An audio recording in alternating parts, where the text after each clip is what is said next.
माँ जी की शौक के कारण मुझे शर्मिंदा होना पड़ता है। क्या माँ, तुम भी कितनी अजीब हो। चिल्लर इकट्ठे करने का शौक तुम्हारा अभी तक गया नहीं। तुम्हारी हरकतें देखकर कोई कह नहीं सकता कि तुम एक बिजनेसमैन की माँ हो। सही कहा तुमने। देखो तो, आज के ज़माने में भी माँ को चिल्लर इकट्ठे करने का शौक है।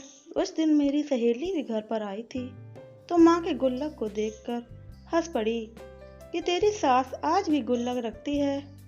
डिजिटल जमाने में भला कौन चिल्लर इकट्ठे करता है।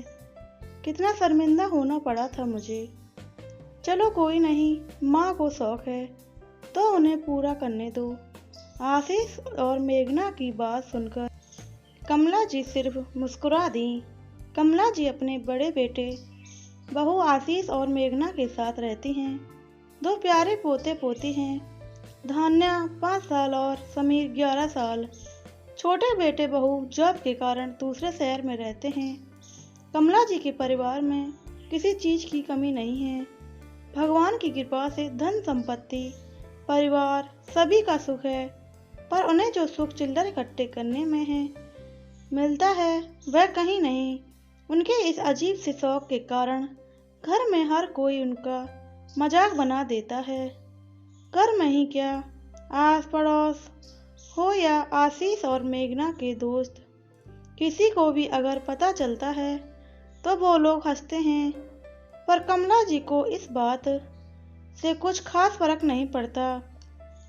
जो भी 1 और 2 रुपए के सिक्के उनके पास होते हैं उन्हें वे एक मिट्टी की गुल्लक में डाल देती हैं और फिर बाजार जाकर जरूर देखती हैं। चिल्लर की खनक से ही उनका दिल खुश हो जाता है और चेहरे पर एक अलग ही मुस्कान आ जाती है। आज कितने दिनों बाद घर में सभी सदस्य एक जगह इकट्ठे हुए थे। छोटे बच्चे सभी अपनी दादी के कमरे में खेल रहे थे। तभी अचानक कुछ गिरने की आवाज़ आई। सब दौड़ कर गए तो देखा कि गुल्लक टूटा पड़ा है, चिल्लर बिखर चुके हैं।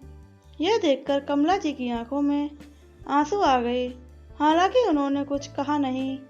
बच्चों ने चुपचाप चिल्लर इकट्ठा करना शुरू किया और कमला जी के हाथ में दे दिया। आज बच्चे कमला जी को भी घेर कर बैठ गए।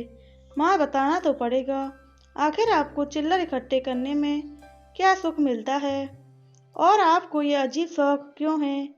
ये महज चिल्लर नहीं बेटा, मैं इस चिल्लर की खनक में मेरे बच्चों को बचपन में ढूंढती हूँ। क्या मतलब माँ? मुझे याद है जब मेरी शादी होकर संयुक्त परिवार में आई थी तो पैसे के मामले में बड़ों पर ही निर्भर होना पड़ता था। घर का व्यापार भी साझा था, हमें हाथ खर्च नहीं दिया जाता था।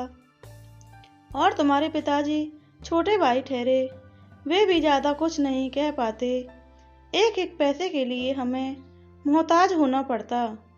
मुझे आज भी अच्छे से याद है जब आशीष 5 साल का छोटा बच्चा था, इसका मन टॉफी खाने को हो गया।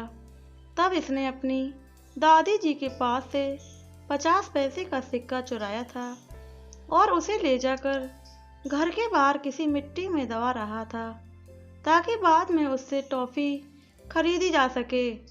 लेकिन इसकी ताई जी देख ली और उन्होंने घर में हंगामा खड़ा कर दिया। और उसके बाद मेरे 5 साल के बच्चे को कितनी बेरहमी से पीटा गया था, अच्छी तरह याद है मुझे। मेरा कलेजा मुंह को आ गया था, पर फिर भी बेबस खड़ी तमाशा देखती रह गई। पर उस दिन अपने बच्चे को एक टॉफी के लिए तरसते देखकर पता नहीं कैसे तुम्हारे पिताजी ने इतनी हिम्मत आ गई कि उन्होंने पहली बार अपने हक के लिए बोला, जो उनके परिवार को नागवार गुजरा। और उन्होंने लड़ झगड़ कर तुम्हारे पिता को अलग कर दिया, साथ ही साथ प्रॉपर्टी से भी बेदखल कर दिया। बेटा, हमने बहुत गरीबी के दिन देखे हैं। एक एक पाई को जोड़कर हम लोग अपने पैरों पर खड़े हुए हैं। प्लीज़ दोस्तों, कहानी को पूरा देखना और प्लीज़ दोस्तों चैनल सब्सक्राइब करो, वीडियो को लाइक करो, कमेंट करो। हमने हमारे बच्चों को बचपन में कई चीज़ों के लिए तरसते देखा है, इसलिए पता नहीं क्यों इस चिल्लर की खनक से अजीब लगाव हो गया है और जब भी मैं इस चिल्लर की खनक सुनती हूँ तो उसमें मैं अपने बच्चों का बचपन ढूंढने की कोशिश करती हूँ। कोई भी कुछ कहे, पर इस चिल्लर ही खनक से और चिल्लर इकट्ठा करने से मुझे बहुत खुशी मिलती है, जो शायद तुम्हारे एटीएम पेटीएम नहीं दे सकता। कमला जी की बात सुनकर सभी लोग मुस्कुरा दिए। प्लीज़ दोस्तों, वीडियो अच्छी लगी हो चैनल सब्सक्राइब करें, वीडियो को लाइक करें, कमेंट करें और शेयर करना बिल्कुल ना भूलें।